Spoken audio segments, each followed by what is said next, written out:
Ang ating pong panauhin po ngayon, isa pong kaibigan from St. Luke's at isa pong binibini. Ang practice po nila dito sa Angeles City. Ang first to introduce is a dear friend from St. Luke's. He's been there for many years. Kapag po may problema kami sa dentistry, he was always there to help us. He is an oral surgeon. Ang gusto po sabihin nun ang trabaho po niya dito po sa mga ngipin, at ang kasama po rin ito pong para. Yan po ang oral surgeon. Siya po ay nandito para tulungan po tayo dito sa Clinica Henson Eye, Ear, Nose and Throat, at siya po ay siyang pinuno ng isang grupo rito, yung Dental Maxillo team. Ito po sa trauma po ito. I would like to introduce to you a friend. Siya po ay napakagaling, si Dr. Rolando Polintan. Well, welcome to WhatsApp, Dr. Roland, and would you like to say something to Yes, our... Doctor. Thank you very much for inviting me here. I'm glad to be in your show. Been wanting to be in your show today. Well, at last, dito pong si Roland, as I'm going to call him in this interview, is in Angeles City. And welcome to Angeles City and to Clinica Henson. Thank you very much. Ito naman po, napakaganda po nitong isang bisita po natin. At saka yung specialty po niya sa dentistry, talagang she really goes beyond. Siya po ay isang practitioner po dito sa Angeles City, at sabi ko nga kanina napakaganda niya, pero available po siya. Siya po ay si Cynthia Tanhueco. Kapampangan po yan, Tanhueco. Good day, And Dr. Cynthia, welcome to WhatsApp Doc.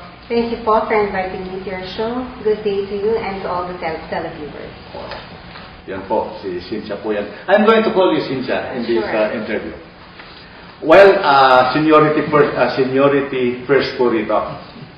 Si Roland muna. Roland, the topic that alam mo, malawak ang experience mo sa dentistry, but I would like to share, what I would like you to share in this WhatsApp doc is about the treatment of snoring in dentistry. Okay, Doctor. In dentistry, we have several treatments. Surgical, parang bahala ron. Surgical. Yung surgery kasi hindi ba yung sa orthodontic repositioning of the jaw. yung tonsillectomy, uvulopalatoplasty, yan ang namin. Surgical lang sa amin, Ngayon, itong kila Roland na ito, it is not surgical, it's more on dentistry. More Not on surgical, dentistry. more on dentistry. More on dentistry. More on appliances. What we say that in dentistry.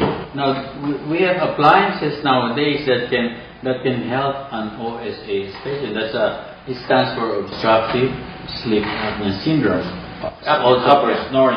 For snoring. And you notice that patients who are affected with apnea have difficulty in sleeping. They keep waking up at night, and the next day they're sleepy. They're sleeping in their office. They're sleeping. They feel sleepy while driving their car. Kaya ang patients that have sleep apnea syndrome, they're afflicted because of this condition. They parang puyat. Di ba yung natin ito Roland, di ba? Yung sleep laboratory natin sa St. Luke's, yung polysomnography, Yes. Wala pa dito sa north of Manila.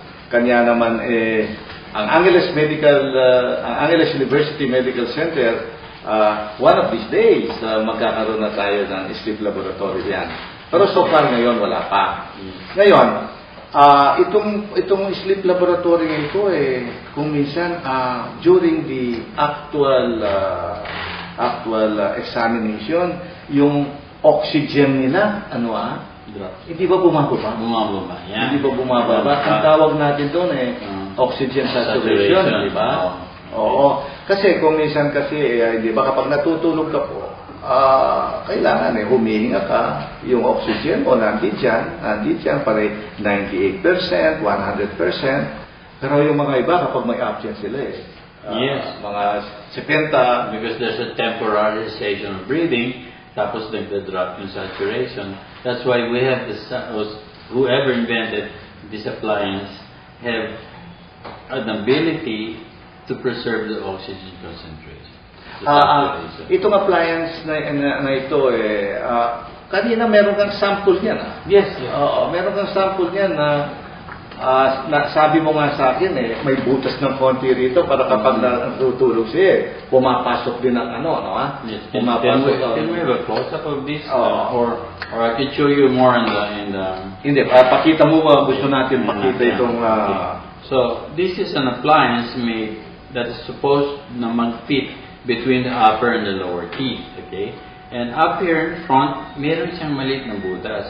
It works it provides back pressure. Parang yung tambucho. Kung wala yung silencer, malakas lalabas yung hangin, walang hangin sa loob ng makina. Pero here, because of this restriction of the air, there's a containment of the air inside, and then it backs flow, it helps the muscles, it relaxes the tongue, and this moves also the tongue forward, kaya lumuluwag ang breathing area.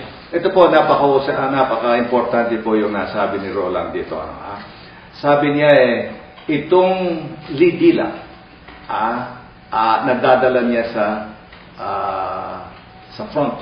Yes, anterior movement. Anterior movement, Dahil po ang isang